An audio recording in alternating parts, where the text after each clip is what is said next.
Kia ora te whānau. Thank you very much for tuning in here to another day with the Aquarium project.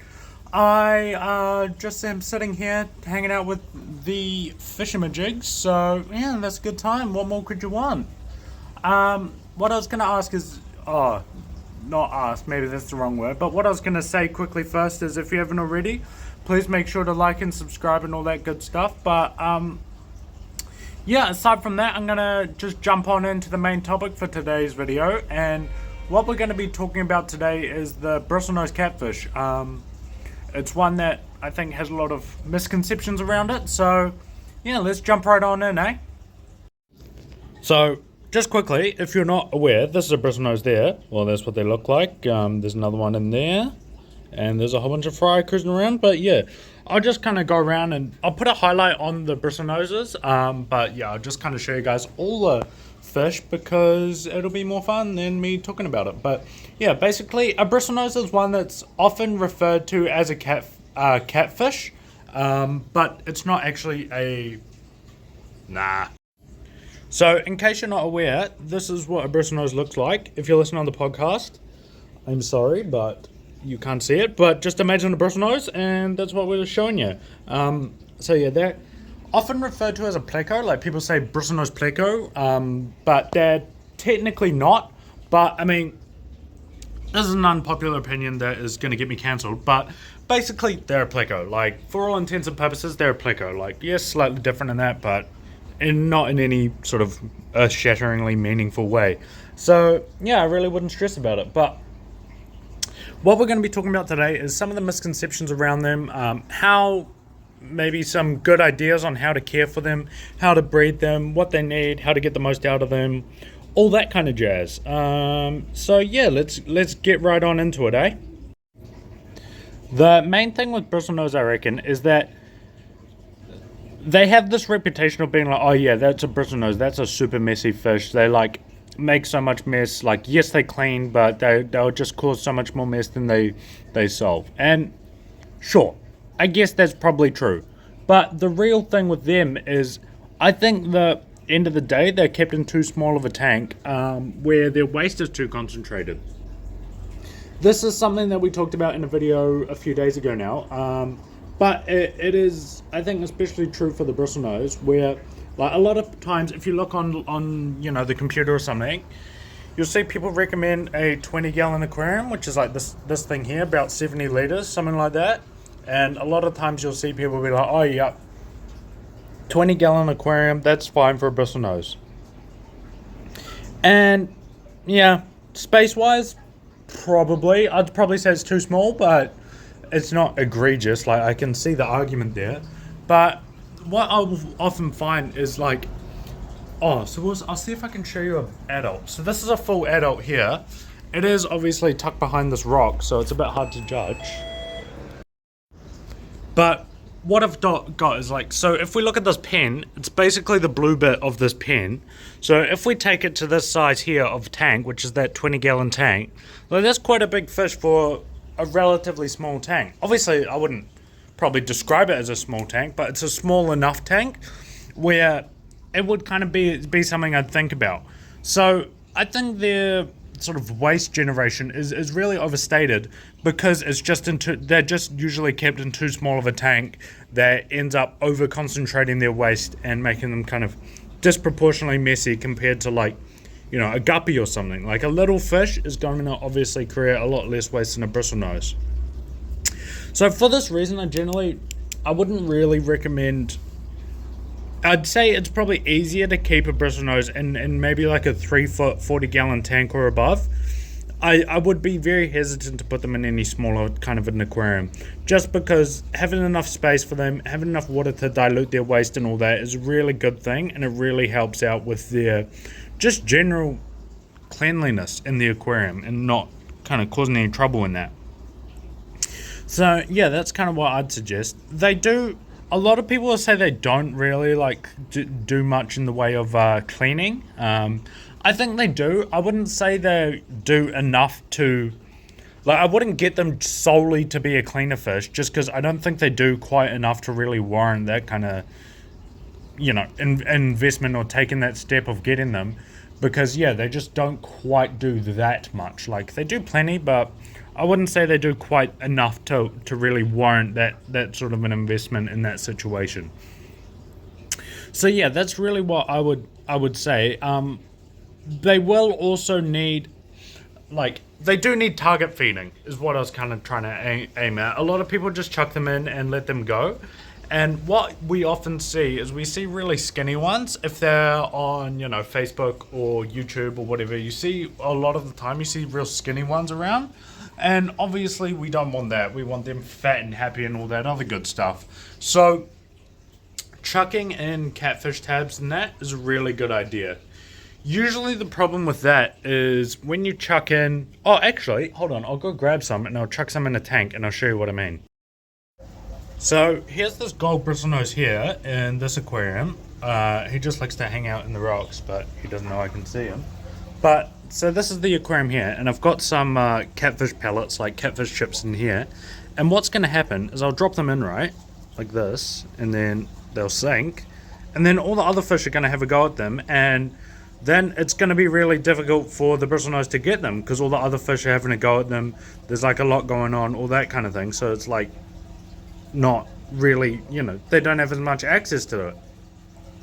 But that's clearly not what we want. We obviously want the bristlenoses to get it if we're feeding it to the bristlenoses. So the best sort of method I have found in getting the actual food to the bristlenose is kind of twofold. So number one is I would do the feeding, like turn off the lights and then chuck the food in straight away. That's usually going to be when the fish is around more and going to be sort of harder for the other fish to see. Like they'll struggle to find it, but the fish you're trying to feed it to will be able to find it. The bristlenoses are good at kind of like sniffing it out, like those little dogs that they use to catch like truffles and that. And then the other thing is I would also chuck it in a different area. So in our tanks, like in this tank here, I always put the food in this corner here at the top left. Everyone, whether consciously or subconsciously, has a corner in which they will put all the food in. Might just be a feeding hole, whatever. So I would put it in a different feeding hole, in a different food hole to get it down. So for this tank here, the first one I showed you, obviously this top left corner is where I put the food. But what I actually do when I go to feed the actual bristlenose is I chuck it in just as the lights go off. I chuck it in back there, and it just sinks down the bottom, down there, and it lands on top of that rock. And then he can find it, the other fish don't even know, and it's a win-win situation. And I find this is the best method to actually get it down when they're not kind of almost when they're not expecting it. The other fish aren't expecting food to get dropped in at that time for the other fish. So it gives the bristlenose the opportunity. And then once the bristlenoses find the food, what I always find is they're really kind of protective of their food. What they'll do is kind of like sit on it and just like land on it and then not move. And when that happens, obviously the other fish can't quite access it, and they're quite protective of it. So the trick is really just getting it to the bristlenose. Once the bristlenose gets it, it's safe. Like they'll protect it, they'll eat it, and they're not going to give the other fish the opportunity to kind of steal it away from them and bully them out of it, just because, obviously, like anything, they like food. So yeah, that's kind of my basic ideas. The other thing I want to talk about is the different color varieties. So this is probably not the most popular opinion, but the brown bristlenose, kind of boring, kind of hard to see, not the most exciting. But we're lucky, especially in New Zealand, but I'd assume globally, there's a lot of different varieties. You've got the gold bristlenose, which is that one I just showed you before. You've got the albino, which is this one. The difference between the gold and the albino is like the gold is like really yellow, kind of almost orange. And then the albino is more yellowy white. Like it's got this white undertone, and then also they got the red eyes. So if you're at all confused, just look at the eyes. Red eyes is albino, black eyes is gold. That's the end of that. Then we also get the calicos, which I don't have any calicos to show you at the moment. So, that one I just showed you just before was a calico, over here. I don't know if he's going to still be out, but the calico is kind of like a splotchy, like koi pattern. Yeah, he's gone. I don't know where he's gone. But yeah, the calico's kind of a splotchy pattern, which is probably the least common variety in New Zealand, but well worth it. I think they're really, really cool. Then, what else do we get in New Zealand? Oh, we get starlights. I don't have any starlights, but starlights, like everyone goes crazy for the starlights because it's got the white spots. It looks like the what is it? L201 Rio Orinoco Fancy Pleco or something like that. But hey, it's cool pleco regardless. And then we've also got the longfin varieties. So I got some longfins in here, as you can see, like right down the back. They're really cool because they look like, everyone says they look like fairies and that. You can get the longfin varieties in any of the color types that's available. So, you know, you can get longfin brown, longfin gold, longfin albino, all that kind of thing. And the reason I like that is you can kind of mix and match, like whatever you like, you can kind of get. You want a bright color, you want one that's kind of unseen, you want a big long flowy showy one, you want a little short fin like shark looking thing. There's options, which is fantastic. I think having options is the best part. Partially that's why I love African cichlids so much. So yeah, that's kind of, I guess, a bit of a lowdown on the bristlenoses. One other sort of myth, shall we call it, is that you need what do they call it? You need wood, because they eat wood. Xylivores, if that name rings a bell, is what it's called, like eating wood. This is not a true thing. From my understanding, I'm not a biologist, but from my understanding, that's kind of like a myth. You don't actually need wood. There's only the, I think it's L191 Royal Pleco is the only one we get in New Zealand, as far as I'm aware, that's an actual xylivore, like eating the wood.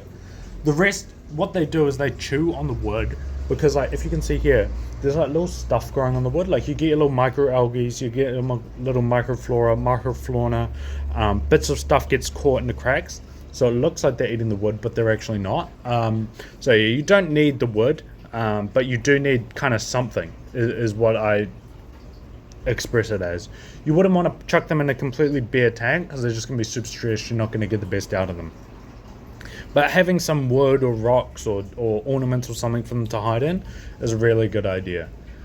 The other thing is with breeding them. So breeding them is very easy. Basically, put a male, put a female, put some water, they'll breed.